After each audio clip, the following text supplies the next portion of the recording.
So this is our second and final episode for Theme 4. In this lecture, we will be looking at the assessment of disabled people.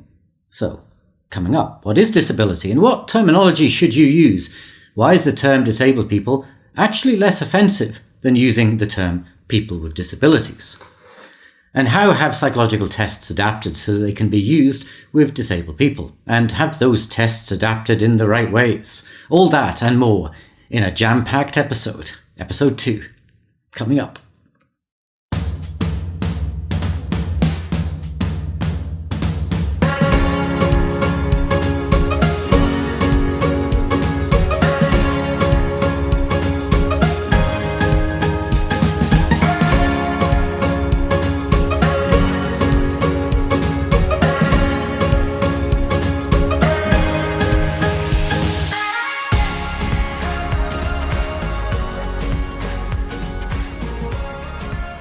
So, last episode we looked at the testing of very young children in school selection things and all that sort of stuff. Now, in this episode, it's all about disabled people.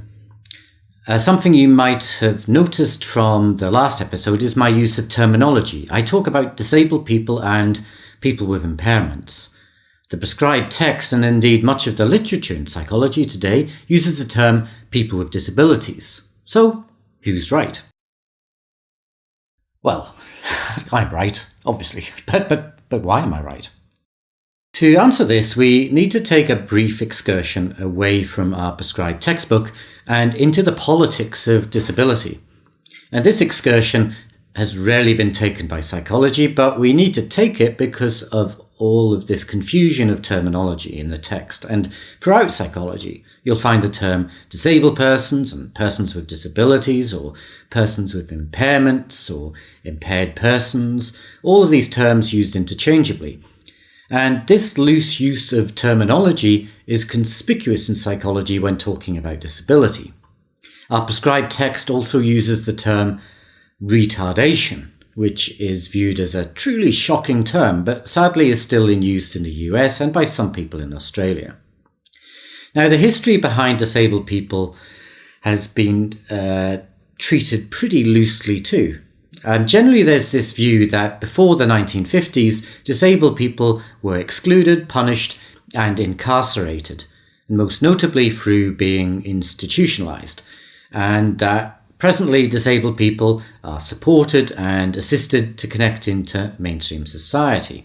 Now, this is a very crude historical account. Actually, there are many examples of disabled people having valued social roles in the past, prior to the 1950s, and many examples of disabled people being excluded, punished, and incarcerated in the present, in the present day. So let's start by defining disability. Here on this slide, you'll see a typical definition that you'll often be presented with in psychology, where disability is defined as a condition that a person has that restricts that person's functioning. Prevalence rates are generally cited as 1 in 10 people are disabled, but there is some variance in this. This particular source that you're looking at here, for example, cites 1 in 6. That variance largely points to the loose ways that people define disability and the varying ways people define disability. Now, when discussing types of disability, typically we're presented with the distinction between motor, sensory, language, and intellectual disabilities. Now, once these definitions are laid out, the field of psychological testing typically worries itself about how to test such people in a way that honours their capabilities and unlocks their potential. And so the job is to adapt psychological tests so that they can do this. Now, we need to unpack this term disability first of all before we look into this in too much detail. I want to present you with a few facts that might help here, and these facts can help loosen the grip on the genetic explanation of the human condition that permeates many areas of psychology and has particularly permeated the field of psychological testing. You know, that intelligence is genetically determined and all that stuff. You know, stuff that we've been, you've been picking up on in the previous themes. What we know is that 85% of impairment occurs after the age of 13. Thus, it's not genetic. If there is a genetic component, it is the environment that provides the trigger. Environment is crucial here, but we also know that 90% of impairment is caused by socioeconomic factors like poverty and not caused by genetic factors. This is particularly true for such things as mental health problems, depression, schizophrenia, and so on. They're caused by environmental factors such as poverty. More broadly, i.e. globally, we know, for example, that 1 in 5 impairments are caused directly by the effects of malnutrition. Now, what's interesting, or perhaps alarming, here is how much time and money is spent on trying to identify and remove genes that cause impairment, the so-called disabled gene. A disproportionate amount of time and money is spent on this, particularly disproportionate given that the genetics is only a minor cause of disability. Now, this criticism is true of psychology also. We spend a lot of time looking at genetics, brains, and biology, even though the problems we seek to alleviate rarely start there, rarely start with a biological cause. So this focus on cures for impairment is problematic. Here are a couple of quotes to help us think about this. First, there's Baird in 1992, who said that social attention and resources are being deflected into medical technology and professional salaries when they could be providing nutrition, social support, and other low technology strategies to minimize disability or to cushion its impact. And then there is a quote from Duckett in 1998, who said, "Very few impairments nowadays are of the genetic kind, but have been manufactured as an effect of our means of production. They have a socio-economic, not a uniquely medical origin." That was Duckett in 1998. Yeah, that's me. I know, I'm referring to myself in the third person. Who the hell do I think I am? I'm not that famous. But yeah, Duckett, it's me. There's not many Ducketts in the world. So yes, this one is me. I'm not just doing it to self-publicize. But I've said some interesting stuff about disability. But there's more to point to the fact that this is an area of my expertise. It doesn't mean that you should believe everything I say on this topic. You need to do your own research on these topics and make your own mind up about disability issues. What it does mean, the fact that I've published quite widely on this stuff, is that you can be pretty well assured that I believe in everything that I say on this topic, and also that my beliefs are grounded in many years of research. But, don't get fobbed off by that. Don't just take, I'm not saying that to say, look, I'm speaking the truth. I've done my research. I'm just saying, yeah, I believe in this stuff. But you go away and find out what it is you want to believe in. Anyway, back to the point. A couple more important quotes here, or one more important quote really for you, is Aberley in 1987. He said that as far as the majority of the world's disabled people are concerned, impairment is very clearly, primarily, the consequence of social and political factors, not an unavoidable fact of nature. Now, these quotes come from the 1980s and 1990s, and this was around the time that there was a dramatic shift in our understanding of disability. This largely came from a social movement of disabled people that began in the mid to late 1970s. And this was and is a civil rights movement for disabled people, the disability movement. It followed on from social movements of women and black people. The shift in thinking that the disability movement has caused is a shift from the medical model of disability to the social model of disability. Now, we can see this distinction between these two models in terms of the types of questions each model poses. When you're using a medical model, we would typically ask disabled people such questions as, what complaint causes you difficulty holding, gripping, turning things?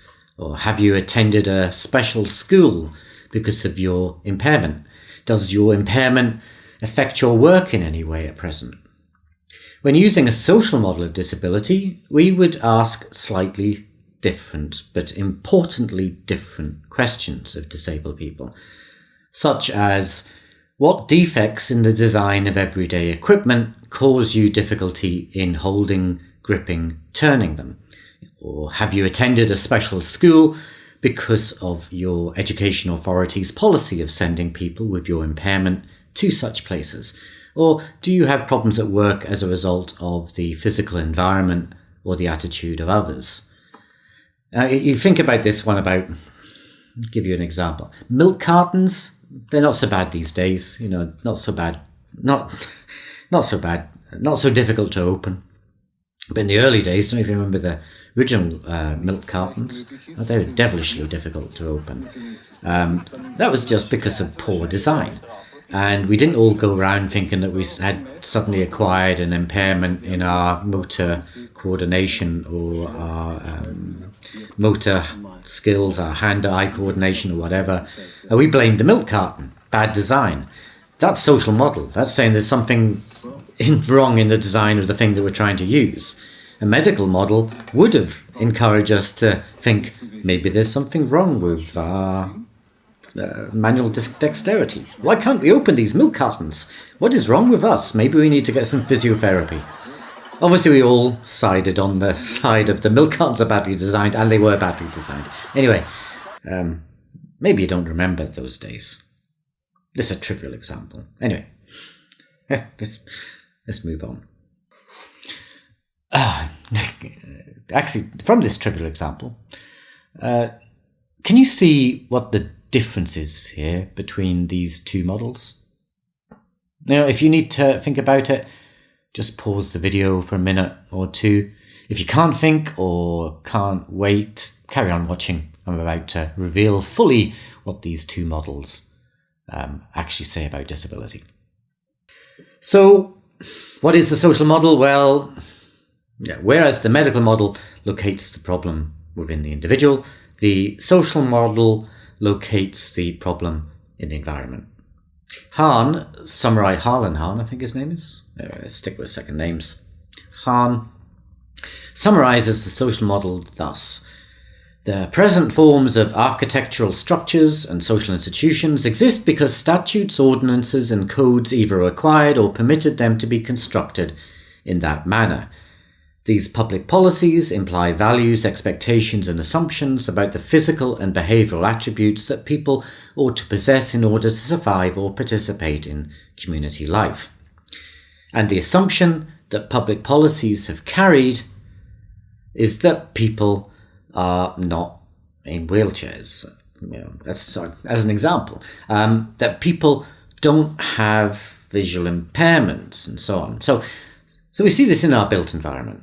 If public policies assumed people were in wheelchairs, it would not permit the construction of buildings with stairs.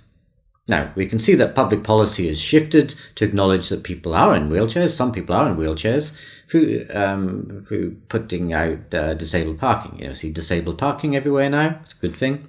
And we also see ramps into buildings and wheelchair accessible lifts and so on. All these adaptations are tuned to the social model of disability. Here, the way to intervene into the lives of disabled people to make their lives better is to remove the social, economic, and physical barriers that are restricting their lives. Barriers that make the social, economic, and physical environment hostile for the disabled person.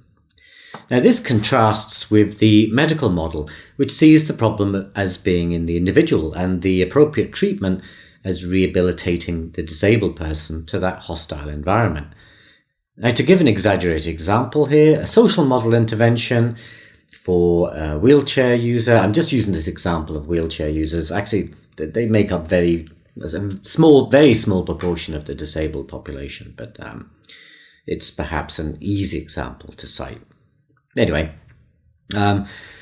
for the wheelchair user who could not access a building because of steps leading up to the main door, social model response would be to install a wheelchair ramp. A medical model intervention would be to put that disabled person on a fitness program focused on upper body training so that they could lift themselves out of their wheelchair and crawl up the stairs. Now, as an aside, it may take a while for the social model to sink in with you, because in psychology, we've typically been brought up with the medical model. Mental illness is seen as a dysfunction of the individual, for example, rather than a dysfunction of society.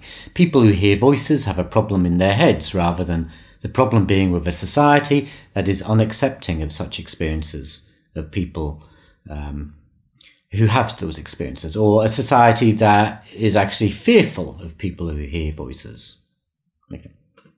The social model guides not just how we intervene in the lives of disabled people, but also in the terminology we use. So we use the term disabled people because people are disabled by their environment. So with the social model, we use the term disabled people.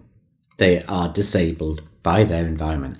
It's not something a person has. A person doesn't have a disability. Rather, they are disabled by external causes, an environment that won't accommodate for them. It's not a person with a disability, it's a disabled person. But we can say people with impairments, because people have impairments, and the environment disables people because the environment doesn't accommodate for those impairments. Society doesn't take into account the fact that people have impairments. So you see that distinction? Now, remember the kickback on gender and race from social movements? The women's movement, black people's movement. We've seen a dramatic shift in both the language we use and the theory and practice we engage in as a psychologist because of those social movements. The research purported to show black people and women were less intelligent and that low intelligence was genetically hardwired. That research is now discredited, and mostly, sadly not all, but most psychologists mostly now have moved away from those sexist and racist beliefs. And this is largely, as I said, because of the women's movement and the black movement. The challenge that was put to psychology, mostly in the 1970s, really. The disability movement has not gained as much traction with our profession, though it has impacted society quite broadly, particularly in legislation and anti-discrimination legislation, which is largely informed by a social model. Now, the impact on psychology has only really been partial at this stage. Think about how often you've been presented with the social model in your training in psychology compared to the medical model. Actually, you've probably not had the medical model named because there's no need to when psychology doesn't really consider an alternative to it. Now, let's get to the psychological tests used for disabled people. When we look at a lot of these tests, we see some adherence to social model in terms of adaptations that are made to the tests, not to the person. So we don't require people to have their impairment addressed before they take a test. The test accommodates for the impairment. But underneath, do the tests really adhere to this social model, or do they adhere to the medical model? Is the test of the person or of the place the person is in? Or is it a mix of the two? Now, I want you to have a detailed look at the tests in our prescribed text. I'm not going to go into detail in them in this lecture, but I want you to have a read through those tests and have a think about that. What model is underlying these tests? At the surface level, it looks as though the test is being changed to accommodate for the impairment the person has. But when you look at the nuts and bolts, the guts of the test, what's it looking at? Is it looking at the barriers that the person faces, or is it looking at the deficits the person has? Maybe it's a mix of the two. But have a look and see if you can figure it out. Now, As you work your way through topic B in chapter 7 of our prescribed text, you'll see all of these tests. There are the non-language tests for people with speech impairments, visual impairments, motor impairments, and so on. Other tests that have been adapted to account for the impairments people have that might otherwise restrict their ability to take a test.